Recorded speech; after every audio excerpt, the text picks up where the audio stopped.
Hi students, welcome back to our YouTube channel ನಮ್ಮ Vedanta SSLC. ನಾನು ನಿಮ್ಮ ಮಾಸ್ಟರ್ ಟೀಚರ್ ಯಶಸ್ವಿ sir. ಇವತ್ತಿನ ವಿಡಿಯೋದಲ್ಲಿ ಒಂದು ಇಂಪಾರ್ಟೆಂಟ್ ವಿಷಯನ ತಗೊಂಡು ನಿಮ್ಮ ಮುಂದೆ ಬಂದಿದ್ದೀನಿ. ಅದೇನಂತ ಅಂದರೆ KSEAB, Karnataka state examination and assessment board, ಆ ಕಡೆಯಿಂದ ಒಂದು ನೋಟಿಫಿಕೇಶನ್ ಅಥವಾ ಎಕ್ಸಾಮಿನೇಷನ್ ನ್ಯೂ ರೂಲ್ ರಿಲೀಸ್ ಆಗಿದೆ. ಏನಂತ ಅಂದರೆ, ಸೊ ಈ ವರ್ಷ ಫಸ್ಟ್ ಟೈಮ್ ಎಕ್ಸಾಮ್ ಬರೀತಾರೆ ಅವ್ರಿಗೆ.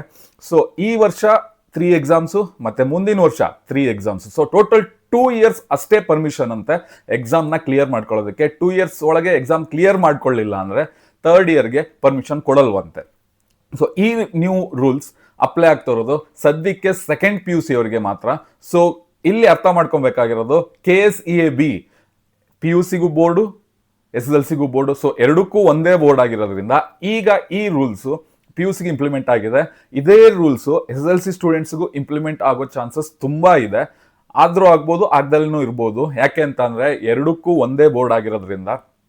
ಸೊ ಈ ರೂಲ್ಸ್ ತಂದಿರೋದು ಯಾಕೆ ಅಂತ ಅಂದ್ರೆ ರಿಸಲ್ಟ್ ಇಂಪ್ರೂವ್ಮೆಂಟಿಗೋಸ್ಕರ. ಯಾಕಂದ್ರೆ ತುಂಬಾ ಜನ ಸ್ಟೂಡೆಂಟ್ಸು 4 ವರ್ಷದಿಂದ 5 ವರ್ಷದಿಂದ ಪಾಸ್ ಆಗದೆ ಇರೋರು ಈ ವರ್ಷನೂ ಬರಿತಾ ಇದ್ದಾರೆ, ಮುಂದಿನ ವರ್ಷನೂ ಬರೀತಾರೆ.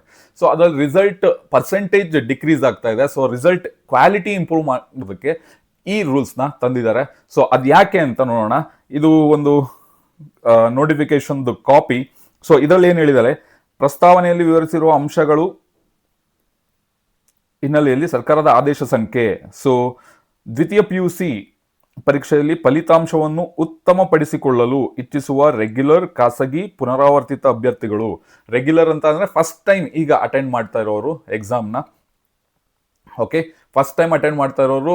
ಖಾಸಗಿ ಅಂದರೆ ಪ್ರೈವೇಟ್ ಸ್ಟೂಡೆಂಟ್ಸು, ಪ್ರೈವೇಟ್ ಆಗಿ ಸ್ಕೂಲಿಗೆ ಬರ್ದಂಗೆ ಎಕ್ಸಾಮ್ ಕಟ್ತಾ ಇರೋದು ಏಜ್ ಮೇಲೆ. ಸೊ ಪುನರಾವರ್ತಿತ ಅಂತ ಅಂದರೆ ರಿಪೀಟೆಡ್, ಆವಾಗಲೇ ಹೇಳ್ದಂಗೆ ಈಗ 2 ವರ್ಷ 3 ವರ್ಷ ಅಥವಾ ಹೋದ ವರ್ಷ ಎಕ್ಸಾಮ್ ಬರೆದು ಪಾಸ್ ಆಗದೆ ಇರೋರು ಈ ವರ್ಷ ಬರೀತಾರೆ, ಮುಂದಿನ ವರ್ಷ ಬರೀತಾರೆ. ಅಂಥವ್ರು ತಾವು ನೋಂದಾಯಿಸಿಕೊಂಡ ಸಾಲಿನಲ್ಲಿ ನಡೆಯುವ ಪರೀಕ್ಷೆಗಳಿಗೆ ಹಾಗೂ ಮುಂದಿನ ಒಂದು ಶೈಕ್ಷಣಿಕ ವರ್ಷದಲ್ಲಿ ನಡೆಯುವ ಪರೀಕ್ಷೆಗಳಿಗೆ ಮಾತ್ರ ನೋಂದಾಯಿಸಿಕೊಳ್ಳಲು ಅವಕಾಶ ಕಲ್ಪಿಸಿ ಆದೇಶಿಸಲಾಗಿದೆ. ಬರೀ 2 years. So students, SSLC students ಅರ್ಥ ಮಾಡ್ಕೊಬೇಕಾಗಿರೋದು, ಸೊ ಈ ರೂಲ್ಸು ನಿಮಗೂ ಅಪ್ಲೈ ಮಾಡಿದ್ರೆ ಸೊ ತುಂಬ ಕಷ್ಟ ಆಗುತ್ತೆ. ಸೊ ನೀವಿಲ್ಲಿ ಅಲರ್ಟ್ ಆಗಬೇಕು. ಏನು ಅಂತ ಅಂದರೆ, ಸೊ ನೀವು ಕೆಲವ್ರು ಇರ್ತಾರೆ SSLC ಸ್ಟೂಡೆಂಟ್ಸು, ಈ ವರ್ಷ ಬೇಡ ಮುಂದಿನ ವರ್ಷ ಎಕ್ಸಾಮಿಗೆ ಬರೆಯೋಣ, ಈ ವರ್ಷ ಬರೆಯೋಕ್ಕಾಗಲಿಲ್ಲ ಅಂದರೆ ಮುಂದಿನ ವರ್ಷನೂ ಬರೆಯೋಕ್ಕಾಗೋದಿಲ್ಲ ಎಕ್ಸಾಮ್ಸ್ನ. ಸೊ ಅಲರ್ಟ್ ಆಗಿ ಕಷ್ಟಪಟ್ಟು ಓದಿ ಒಳ್ಳೆ ಮಾರ್ಕ್ಸಲ್ಲಿ ಈ ವರ್ಷನೇ ಫಸ್ಟ್ ಅಟೆಂಪ್ಟಲ್ಲೇ ಪಾಸ್ ಆಗೋದ್ರ ಕಡೆಗೆ ಗಮನ ಕೊಡಿ. ಯಾಕೆಂದರೆ ಗೌರ್ಮೆಂಟ್ ಅವರು ರೂಲ್ಸ್ ಏನು ಬೇಕಾದ್ರೂ ಚೇಂಜ್ ಮಾಡ್ಬೋದು. ಆದರೂ ಚೇಂಜ್ ಮಾಡಿದ್ರೂ ಕೂಡ ಅದು ಸ್ಟೂಡೆಂಟ್ಸ್ ಒಳ್ಳೇದಕ್ಕೋಸ್ಕರ ಚೇಂಜ್ ಮಾಡ್ತಾ ಇರ್ತಾರೆ. ಓಕೆ, ಸೊ ಈ ರೂಲ್ಸಿಂದ ರಿಸಲ್ಟ್ ಇನ್ಕ್ರೀಸ್ ಆಗೋ ಚಾನ್ಸಸ್ ತುಂಬ ಇದೆ. ಅದಕ್ಕೋಸ್ಕರ ಇದನ್ನು ಸೆಕೆಂಡ್ PUCಗೆ ಇಂಪ್ಲಿಮೆಂಟ್ ಮಾಡ್ತಾ ಇದ್ದಾರೆ. ಸೊ ಅದು ಈ SSLC ಮಕ್ಕಳಿಗೆ ಅಪ್ಲೈ ಮಾಡಿದ್ರೂ ಮಾಡ್ಬೋದು, ಮಾಡ್ದಲ್ಲೂ ಇರ್ಬೋದು ಮುಂದಿನ ವರ್ಷಕ್ಕೆ. ಸೊ ಅದರಲ್ಲೂ ಈಗ 3 ಎಕ್ಸಾಮ್ಸ್ ಏನಿದೆ ಪರ್ ಇಯರ್, ಅದನ್ನು 2 ಎಕ್ಸಾಮ್ಸ್ಗೆ ರಿಡ್ಯೂಸ್ ಮಾಡಬೇಕು ಅನ್ನೋದು ಮಾತುಕತೆ ಅಥವಾ ಒಂದು ಗಾಸಿಪ್ ಬರ್ತಾ ಇದೆ. ಸೊ ಅದೆಲ್ಲದ್ರ ಕಡೆ ಗಮನ ಇರಲಿ. ಜೊತೆಗೆ ನೀವು ಎಕ್ಸಾಮಿಗೆ ಪ್ರಿಪೇರ್ ಆಗೋದನ್ನು ಬಿಡಬೇಡಿ. ಸೊ ಈ ಥರ ಒಳ್ಳೊಳ್ಳೆ ನ್ಯೂಸು ಅಥವಾ ಒಂದು ಅಲರ್ಟ್ ನ್ಯೂಸ್ ಮತ್ತೆ ಸಿಕ್ಕಿದ್ರೆ ನಾನು ನಿಮ್ಮ ಮುಂದೆ ಹೇಳ್ತೀನಿ. ಸೊ ಅಲ್ಲಿ ತನಕ ನೀವೇನು ಮಾಡಬೇಕಾಗಿರೋದು, ಈಗ 18th ಅಂದರೆ ನಾಡಿದಿಂದ ಎಕ್ಸಾಮ್ ಸ್ಟಾರ್ಟ್ ಆಗ್ತಾ ಇದೆ. ಸೊ ಇವತ್ತು 16th, ನಾಳೆ 17th, ನಾಡಿದ್ದು 18th. ಸೊ ಅದಕ್ಕೆ ಕ್ಲೀನಾಗಿ ಪ್ರಿಪೇರ್ ಆಗಿ.